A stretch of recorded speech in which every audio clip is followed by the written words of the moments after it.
মেঘনা নদী ভাঙন ও জোয়ারের ফলে কমলনগর উপজেলার ১ নং সরকালকিনি ইউনিয়ন পরিষদ ভবন ও নাসিরগঞ্জ বাজার নদীগর্ভে বিলীন হওয়ার খবর ইটিভি লাইভ নিউজে প্রকাশ হলে পানি উন্নয়ন বোর্ড ও ঠিকাদারি প্রতিষ্ঠানে টনক নড়ে।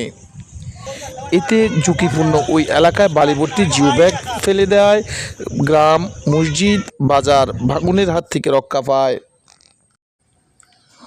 লক্ষ্মীপুরের নদী ভাঙন রোধে ৩১ কিলোমিটার টেকসই বেড়িবাঁধ নির্মাণের জন্য বিগত সরকার ৩১০০ কোটি টাকা বরাদ্দ দিলেও আওয়ামী রাজনৈতিক নেতৃবৃন্দের সদিচ্ছার অভাবে সেনাবাহিনীকে দিয়ে কাজ না করিয়ে প্রতিষ্ঠান ভিত্তিক ঠিকাদারকে দিয়ে কাজ করানোর ফলে যাচ্ছে তাই কাজ হচ্ছে।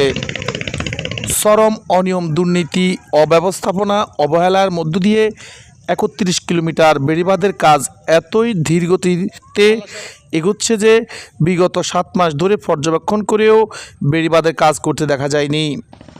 যদিও নদীর তীরবর্তী স্থান নাসিরগঞ্জ বাজার এলাকায় বিজে ওয়ার্কশপ বসিয়ে অচল ভেকু মেরামত করছে।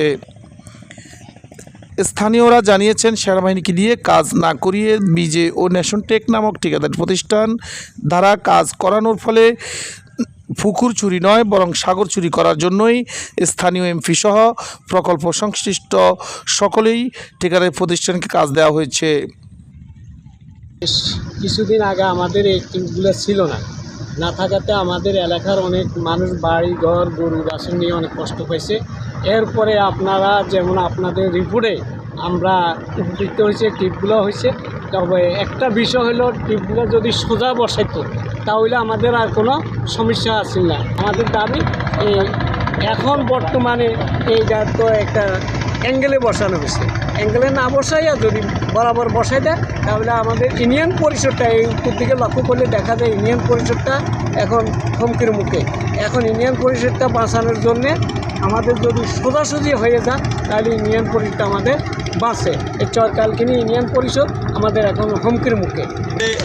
কিছুদিন পূর্বে আমাদের টিউবগুলো বসানো হয়েছে, বসানোর মাধ্যমে আলহামদুলিল্লাহ আমাদের বিশাল একটা এলাকা সেভ হয়েছে, আমাদের একটা মসজিদ সেভ হয়েছে। আমাদের এই পিছনে দেখতেছেন প্রায় ৩ থেকে ৪ ঘর বাড়ি আছে, আলহামদুলিল্লাহ এগুলো সেভ হয়েছে। তো এখন আমি পরবর্তী যে সামনে যে কাজগুলো আছে এই কাজের ব্যাপারে বলবো। এই কাজটা যদি আমাদের ওই রাস্তার মাথা থেকে ওই রাস্তার মাথা পর্যন্ত সোজা বরাবর করে ইনশাল্লাহ কাজ করে রাস্তাটা বসে দেয়, তাহলে ইনশাল্লাহ আমাদের এলাকার অনেক জায়গা সেভ হবে, আমাদের ইনশাল্লাহ অনেক আমাদের এলাকাবাসীর জন্য অনেক সুবিধা হবে ইনশাল্লাহ। যদি এই টিউবটা যদি ওই সময় দিত আমার ওই বাড়িটা যাইতো না, কমপ্লিট বাড়িটা নিয়ে গেছে, ঘর সহকারে নদীতে বিলীন হয়ে গেছে। আর টিউবটা দেওয়ার কারণে আমার বাড়িটা গেছে, আপত্তি নেই, বাকি বাড়িগুলি সেভ হয়েছে, শত শত বাড়ি সেভ হয়েছে এই টিউবের উচিলা। আর যাদের মাধ্যমে এই কাজটা হয়েছে তাদের জন্য আমরা দোয়া করতে পারি গরিব হিসেবে, আর আমাদের আর করার কিছু নেই।